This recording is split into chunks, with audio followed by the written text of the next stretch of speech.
Chapter 156, The Decision. Richard Markham retired to rest, but not to immediate slumber. The proposal of Colonel Morosino was of a most perplexing nature. Our hero longed to be enabled to show his devotion to Isabella by exerting himself in what must eventually prove her father's cause, but he was afraid of acting in a manner which might displease the prince. Then he reflected that the prince had uttered those expressive words, "Were I less than I am, I would consent to take up arms in defense of the liberties of Castelcicala." The more Richard pondered upon these words, the more was he inclined towards the service proposed to him, and when he remembered that he should be associated with some of the most gallant and disinterested of Italian patriots, he felt a generous ardor animate his bosom.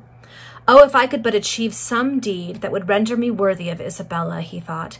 "How should I bless the day when I adopted the cause of those brave exiles who now seek my aid? Yes, I will join them, heart and soul, and in me they shall have no lukewarm supporter. The die is cast, and this resolution must either make or mar me forever." Richard then gradually fell into a profound slumber, but the subjects of his latest thoughts became the materials of which his dreams were woven. Imagination carried him away from his native land and whirled him on board a vessel which was within sight of the Castelcicalan coasts. Presently, a descent upon the land was effected, and then Richard fancied himself to be involved in the thickest of a deadly fight. Next he saw himself entering Montoni at the head of a victorious army, and it seemed to him as if he were the object of attraction, as if the salutations of countless multitudes were addressed to him, and if he returned them. Then the scene changed by one of those rapid transitions so peculiar to dreams, and he found himself standing at the altar, the lovely Isabella by his side. A tiara of diamonds adorned her brow, and on his own was a princely coronet. Then the ceremony was completed, and friends with smiling countenances gathered around to congratulate him and his lovely bride, and the swelling words, "Your Highness and my lord," echoed upon his ears. He turned to address his thanks to those who thus felicitated him, and awoke. "A dream," he exclaimed, as the gay pageantry of the vision yet dwelt vividly in his mind. "But will the most happy episode therein ever be fulfilled?" Richard rose with depressed spirits, for a dream of that nature, by raising us to the highest eminence to which our aspirations ever soared, and then dashing us back again to the cold realities of earth, invariably leads to a powerful reaction. The day passed without any incident of importance, and by the time the evening arrived, Richard had recovered his mental serenity. Punctual to his appointment, Colonel Morosino made his appearance. He came in a chaise, accompanied by another individual, but the latter did not alight from the vehicle. "Mr. Markham," said the colonel, when he was alone with our hero in the library, "have you made up your mind?" "I have," answered Richard in a decided tone. "And your decision?" "Is to join you heart and soul, to throw myself with enthusiasm into your cause, to cooperate with you as if I were a Castelcicalan subject," said Richard, his handsome countenance glowing with animation, his fine dark eyes flashing fire, and his nostrils dilating with the ardor which filled his soul. "I am no prophet. If you ever repent this decision," said Colonel Morosino, pressing Richard's hands warmly, "will you now permit me to introduce a gentleman who has accompanied me?" The colonel "With much pleasure," answered Markham. The colonel stepped out, and at the expiration of a few moments returned, accompanied by a tall, thin, military-looking man, whose lofty bearing and eagle eye bespoke him as one who had been accustomed to command. "Mr. Markham," said the colonel, "may you soon become better acquainted with General Grachia." The veteran proffered Richard his hand with true military frankness, and observed, "I rejoice to find that your decision is favorable to our views." "You will also find that I shall be zealous and unwearied in your service," rejoined Markham. "Our proceedings," continued General Grachia, "must be conducted with caution, so that no rumor prejudicial to our measures may reach Castelcicala."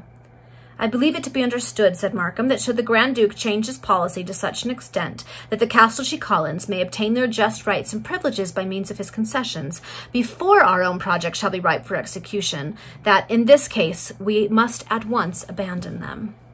"Assuredly," replied General Grachia.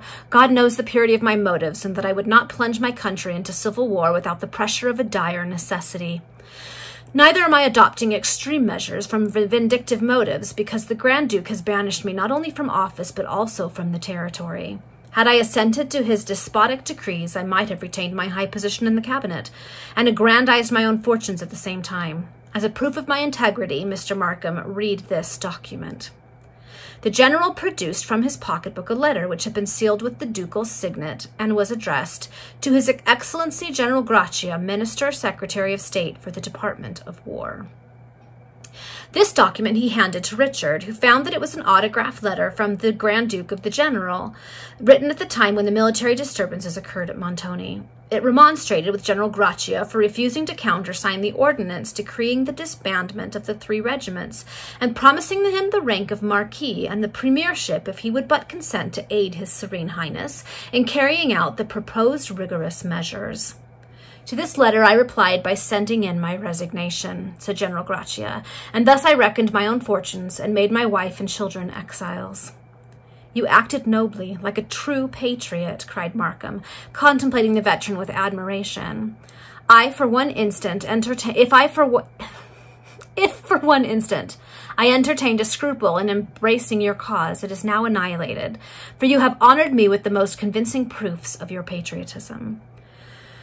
"I served the Grand Duke faithfully," said the general, "and I cannot reproach myself for any measure which I ever recommended to His Serene Highness. Although deeply attached to Prince Alberto, I did not oppose the marriage of the Grand Duke, because I believed that, upon principle, sovereigns are entitled to as much freedom in affairs so nearly touching their domestic happiness as any of their subjects.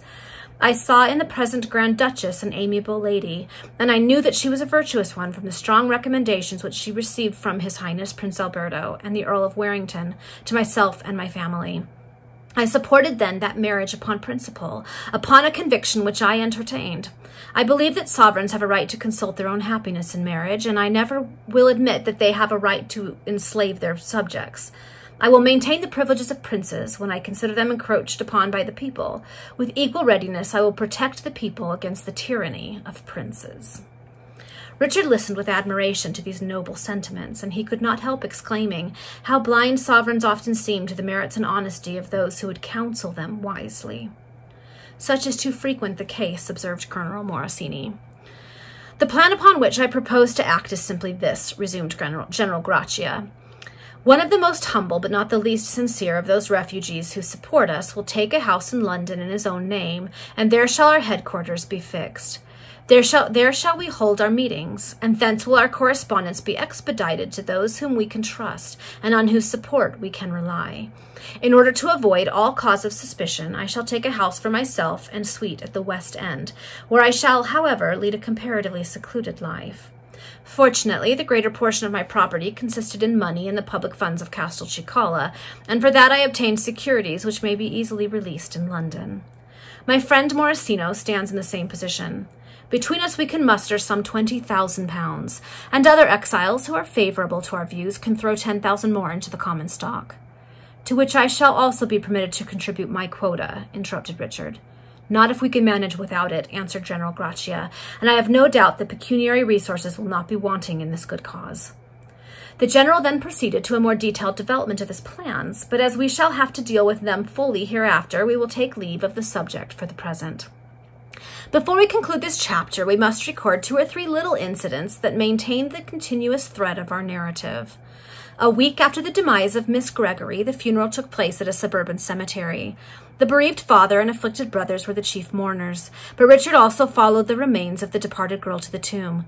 An elegant but chaste and unassuming monument marks the spot where she reposes in her narrow bed.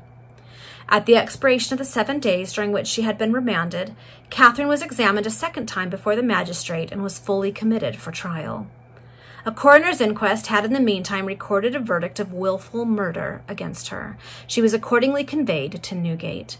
But Richard Markham did not neglect her interests, and Morris Benstead was busy in adopting every possible measure to fathom the deep mystery in which the awful deed was still shrouded. Okay, that's the end of that chapter. So Richard is for sure joining the cause of civil war in Castelcicala. So we'll see where that takes things. Marianne has been buried. Catherine has been accused of murder, like officially charged with it, and is going to stand trial. And Richard and Officer Benstead are trying to figure out how to sort the mystery of what actually happened. Okay, see you in the next chapter.